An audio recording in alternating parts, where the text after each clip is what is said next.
And in an effort to target wasteful spending at the state universities, the Governor's Department of Government Efficiency has spent the past 8 months investigating finances in state colleges. And now the results are in. News Channel 8's Capitol Bureau reporter Mackenzie Laporte has the latest from Tallahassee.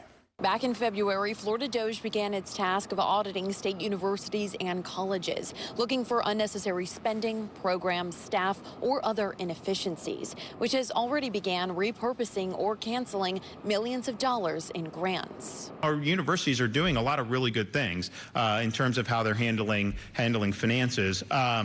But there's always going to be room for improvement. While the recent audits into Florida universities and colleges highlight having the lowest tuition in the nation and the most affordable degrees, the report says budgeting is something that can and should improve. We can do better and should do better. This week at the Florida Board of Governors meeting, Ben Watkins, who is leading this charge, compared success measures between the state's public universities. It recognized the University of Central Florida as being the most efficient in the state, while New College of Florida in Sarasota ranked the least efficient in the system, costing nearly $500,000 to produce one student's degree, while UCF sits at $46,000. I reached out to New College of Florida for a response on the findings. Vice President of Communications Jamie Miller said the report reflects the failed enrollment of previous administrations.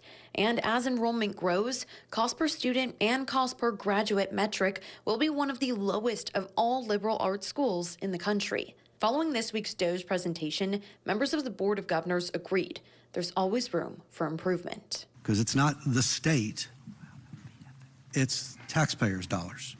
And so we have a duty to actually make sure that that's spent wisely and the outcomes warrant the investment. So what's next? Well, now it's up to university presidents to consider the recommendations and speak directly to the Florida DOGE team.